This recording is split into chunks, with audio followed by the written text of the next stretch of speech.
स्वागत है आपका आज के एपिसोड में। चलिए शुरुआत करते हैं पिछले अभ्यास प्रश्न के साथ। कृषक उत्पादक संगठनों यानी एफपीओ के संबंध में निम्नलिखित में से कौन सा कथन सही नहीं है?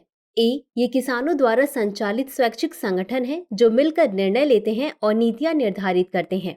बी, उन्हें केवल सोसाइटी पंजीकरण अधिनियम 1860 के तहत पंजीकृत किया जा सकता है। सी, लघु कृषक कृषि व्यवसाय संघ एफपीओ को सहायता प्रदान करता है। डी, यह कृषि या गैर कृषि गतिविधियों के लिए उत्पादकों के एक समूह द्वारा बनाया जाता है। इस प्रश्न का सही उत्तर है विकल्प बी। चलिए देखते हैं इसके विश्लेषण को। कृषक उत्पादक संगठन यानी एफपीओज यह किसानों द्वारा संचालित स्वैच्छिक संगठन है जो मिलकर निर्णय लेते हैं और नीतियां निर्धारित करते हैं। इन्हें कंपनी अधिनियम 2013 के तहत या सोसाइटी पंजीकरण अधिनियम 1860 के तहत सहकारी के रूप में पंजीकृत किया जा सकता है।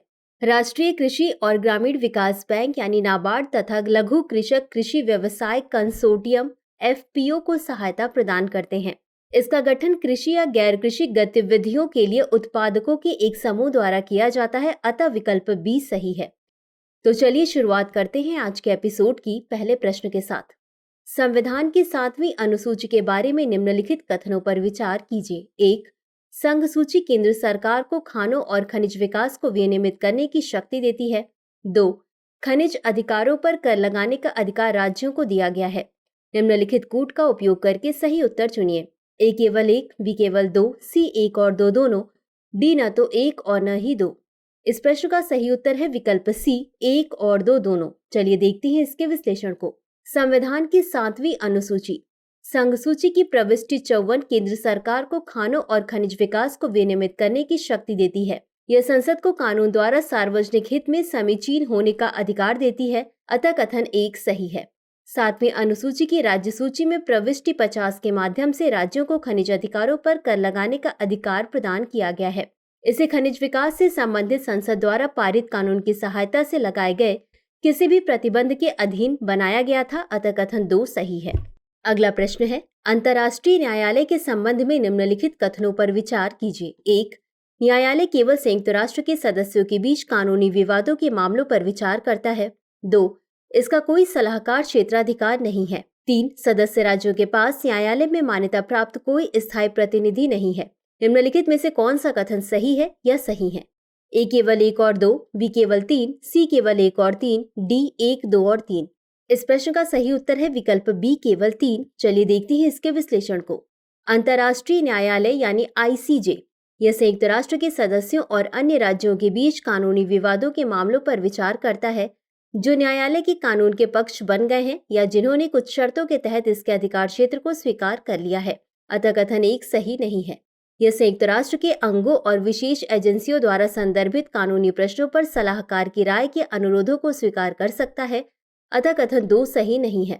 सदस्य राज्यों के पास न्यायालय में मान्यता प्राप्त कोई स्थायी प्रतिनिधि नहीं है। वे आमतौर पर अपने विदेश मंत्री या नीदरलैंड में मान्यता प्राप्त अपने राजदूत के माध्यम से रजिस्ट्रार के साथ संवाद करते हैं, अतः कथन 3 सही है।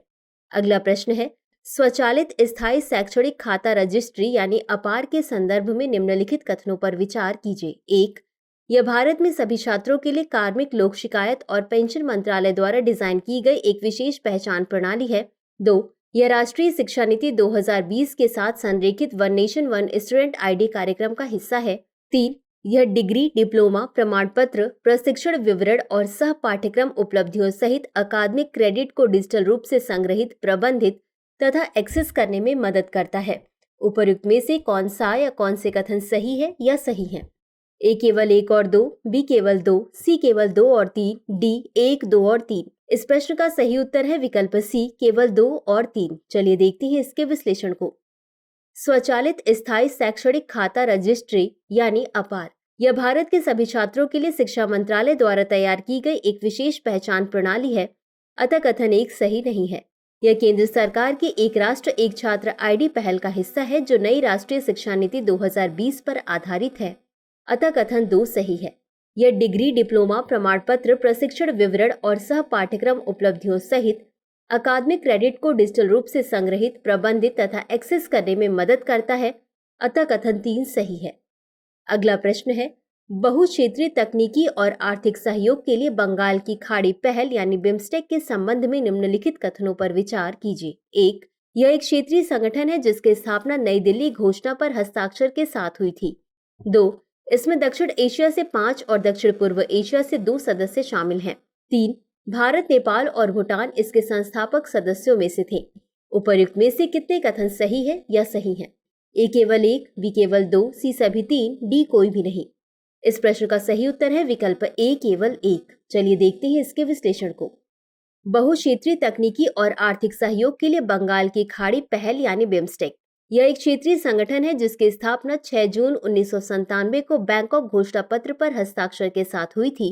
अतः कथन 1 सही नहीं है। इसमें दक्षिण एशिया से 5 सदस्य देश शामिल हैं जिनमें बांग्लादेश, भूटान, भारत, नेपाल, श्रीलंका और दक्षिण पूर्व एशिया से 2 सदस्य शामिल हैं जिनमें म्यांमार एवं थाईलैंड शामिल हैं। अतः कथन 2 सही है। बांग्लादेश, भारत, श्रीलंका और थाईलैंड इसके संस्थापक सदस्यों में से थे। म्यांमार को 22 दिसंबर 1997 को तथा भूटान एवं नेपाल को फरवरी 2004 में इसमें शामिल किया गया। अतः कथन 3 सही नहीं है।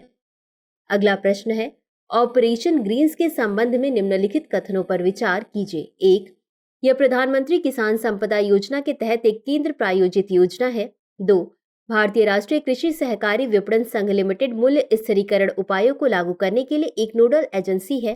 3, इसके दीर्घकालिक कृषि हस्तक्षेपों में फसलों की कटाई के बाद प्रसंस्करण सुविधाओं का विकास शामिल है। उपर्युक्त में से कितने कथन सही हैं? ए केवल 1, बी केवल 2, सी सभी 3, डी कोई भी नहीं। इस प्रश्न का सही उत्तर है विकल्प बी केवल 2। चलिए देखते हैं इसके विश्लेषण को। ऑपरेशन ग्रीन्स यह प्रधानमंत्री किसान संपदा योजना के तहत एक केंद्रीय क्षेत्र की योजना है। अतः कथन 1 सही नहीं है। भारतीय राष्ट्रीय कृषि सहकारी विपणन संघ लिमिटेड मूल्य स्थिरीकरण उपायों जैसे अल्पकालिक हस्तक्षेपों को लागू करने के लिए एक नोडल एजेंसी है। अतः कथन 2 सही है। इसमें दीर्घकालिक कृषि हस्तक्षेपों में फसलों की कटाई के बाद प्रसंस्करण सुविधाओं का विकास, कृषि रसद में सुधार आदि शामिल है। अतः कथन 3 सही है। अतः विकल्प बी सही है। अगला प्रश्न है, मार्च 2011 में वित्त मंत्रालय द्वारा गठित बी.एन. श्रीकृष्ण समिति का प्राथमिक उद्देश्य क्या था? ए, भारत के कॉरपोरेट क्षेत्र में सुधार करना। बी, भारत के वित्तीय क्षेत्र को नियंत्रित करने वाले विधायी ढांचे में बदलाव की सिफारिश करना। सी, भारत में डिजिटल बैंकिंग के कार्यान्वयन की देखरेख करना। डी, भारत के लिए एक नई आर्थिक नीति विकसित करना। इस प्रश्न का सही उत्तर है विकल्प बी। चलिए देखते हैं इसके विश्लेषण को।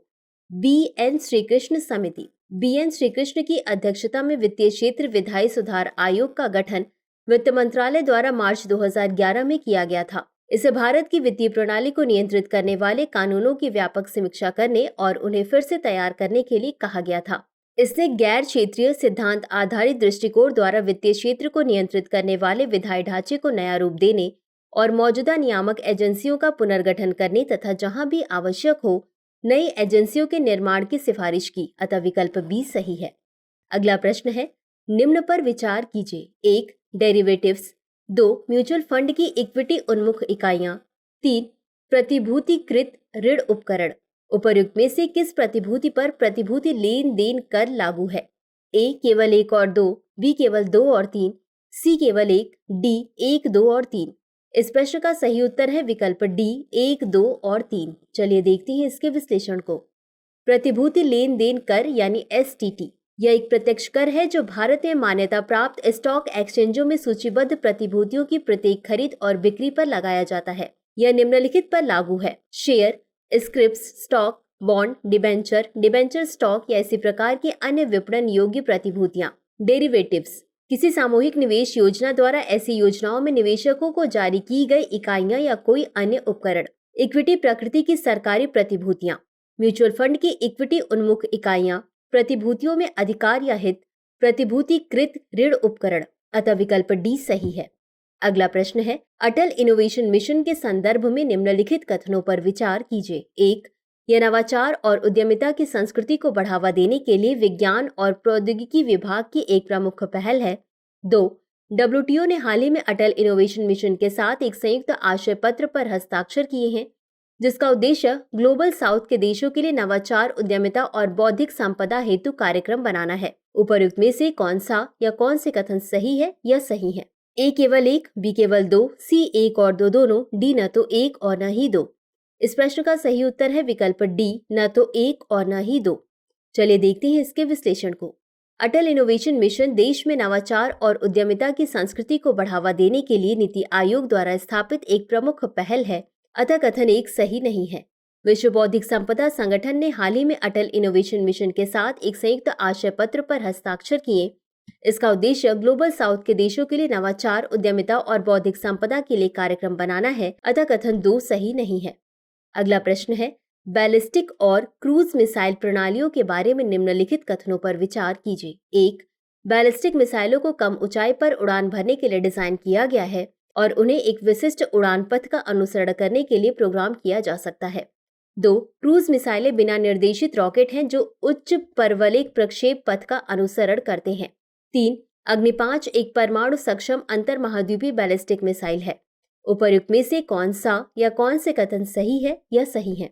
ए केवल 1, बी केवल 1 और 3, सी केवल 3, डी केवल 1 और 2।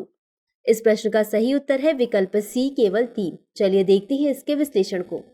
क्रूज मिसाइलों को कम ऊंचाई पर उड़ान भरने के लिए डिजाइन किया गया है और उन्हें एक विशिष्ट उड़ान पथ का अनुसरण करने हेतु प्रोग्राम किया जा सकता है, अतः कथन 1 सही नहीं है। बैलिस्टिक मिसाइलें बिना निर्देशित रॉकेट हैं जो एक उच्च परवलयिक प्रक्षेप पथ का अनुसरण करते हैं, अतः कथन 2 सही नहीं है। अग्नि 5 परमाणु सक्षम अंतर महाद्वीपीय बैलिस्टिक मिसाइल है, अतः कथन 3 सही है। अगला प्रश्न है, सीमा सुरक्षा बल यानी बीएसएफ के संबंध में निम्नलिखित कथनों पर विचार कीजिए। 1. बीएसएफ अधिनियम 1968 के तहत बीएसएफ का अधिकार क्षेत्र अंतर्राष्ट्रीय सीमावर्ती राज्यों तक फैला हुआ है। 2. बीएसएफ के पास आपराधिक प्रक्रिया संहिता 1973, पासपोर्ट भारत में प्रवेश अधिनियम 1920 और पासपोर्ट अधिनियम 1967 के तहत कुछ अपराधों के संबंध में भी अधिकार क्षेत्र हैं। उपर्युक्त में से कौन सा या कौन से कथन सही है या सही है? ए केवल 1, बी केवल 2, सी 1 और 2 दोनों, डी न तो 1 और न ही 2। इस प्रश्न का सही उत्तर है विकल्प सी 1 और 2 दोनों। चलिए देखते हैं इसके विश्लेषण को। बीएसएफ अधिनियम 1968 के तहत बीएसएफ का अधिकार क्षेत्र अंतर्राष्ट्रीय सीमावर्ती राज्यों तक फैला हुआ है, अतः कथन 1 सही है। बीएसएफ के पास आपराधिक प्रक्रिया संहिता 1973, पासपोर्ट भारत में प्रवेश अधिनियम 1920 और पासपोर्ट अधिनियम 1967 आदि के तहत कुछ अपराधों के संबंध में भी अधिकार क्षेत्र हैं, अतः कथन 2 सही है। तो चलिए अंत में देखते हैं आज के अभ्यास प्रश्न को। वैश्विक सभ्यता पहल निम्नलिखित में से किसकी पहल है? ए. संयुक्त राष्ट्र शैक्षिक, वैज्ञानिक और सांस्कृतिक संगठन यूनेस्को। बी. आर्थिक, सामाजिक और सांस्कृतिक अधिकारों पर समिति। सी. संयुक्त राष्ट्र आर्थिक और सामाजिक परिषद। डी. इनमें से कोई नहीं। इस प्रश्न का उत्तर कमेंट बॉक्स में जरूर दें। आज के लिए बस इतना ही। धन्यवाद। डियर व्यूअर्स, अपने एग्जाम की तैयारी को और बेहतर करने के लिए हमारे चैनल को लाइक, शेयर और सब्सक्राइब करना न भूलें।